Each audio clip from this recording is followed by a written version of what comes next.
the treasure of all treasures.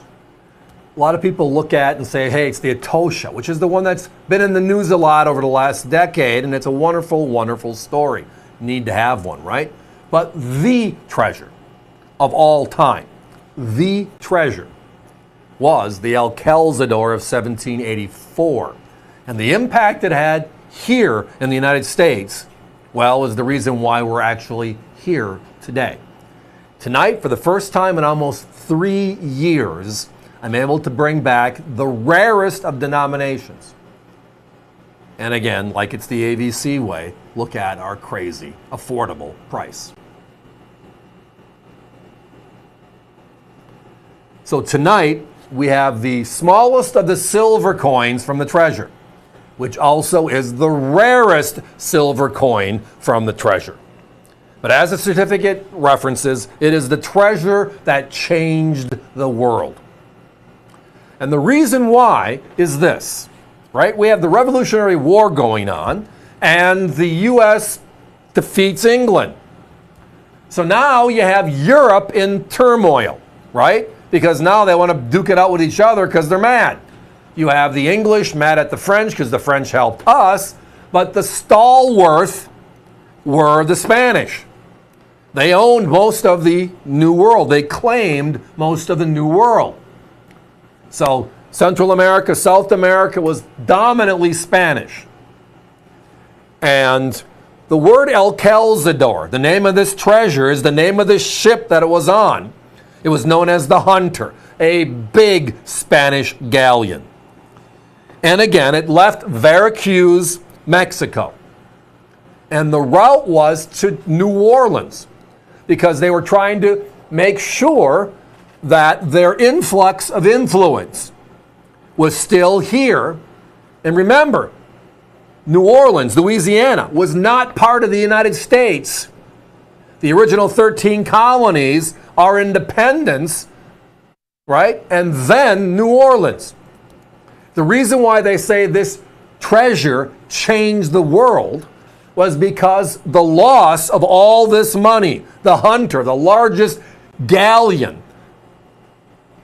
fighting vessel that they had in the Spanish fleet, sinks with all the money that it needed to fund their influence in the central part of this country. The ship goes down, they start struggling, they can't pay their bills, the other countries are folding on them. So what do? 19 years later, the Spanish, through President Jefferson, does what? The Louisiana Purchase.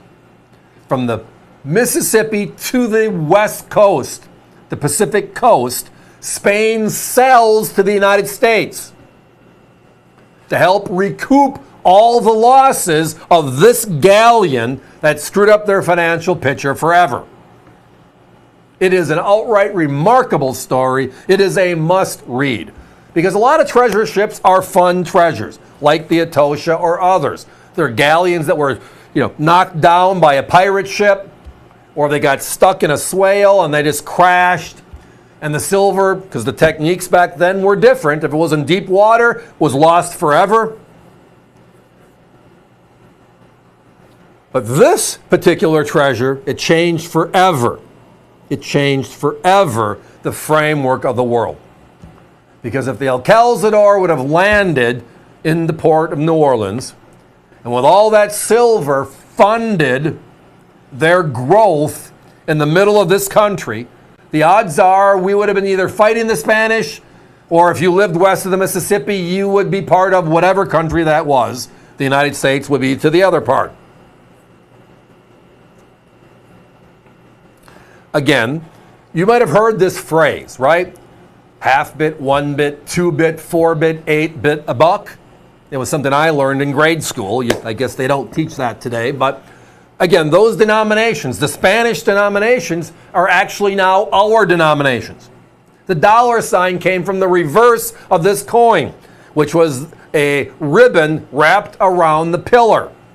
And the pillar now is our dollar sign. There's a very strong relationship between the Spanish coins and our own coinage system. We mimicked their system because it was the strongest economic system in the world at the time. And again, we were infants at that time as well. But 1784 was a tragic, tragic year for the Spanish. The ship goes down,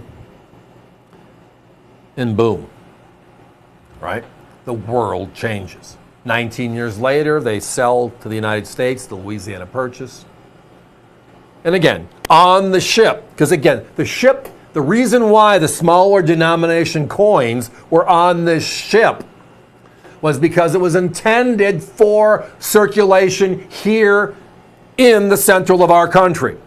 Their holdings in this country. If it was meant to go back to Spain, it would have been all silver dollars, which is why the Atocha had all silver dollars, right? All the other ships that are so famous all had silver dollars. They were going home. They were going to Spain. This one was going to the port of New Orleans. So the halves, the ones, the twos, the fours, and the eights, the coins that are needed in circulation were part of this treasure. But the one with the fewest, well, here you go. Now these are all certified by NGC. They are being called genuine because again, they call it sea salvage, but you can look at the coins and see that they're way beyond that. They're all the portrait design, which was the design on the Spanish coins at this time. And great detail, good reference. They come with this certificate of authenticity, going a little bit further into it. It's just a great, great thing. Guys, got a 30-second clock, please? I blew through a stop sign, sorry. You told me that I needed to cut. Lots of people on the phones. But again, think about this. When's the last time you've heard of a treasure for under $100 and a silver coin? And with that said, then, the most significant treasure in U.S. history. The SS Central America was a fun one.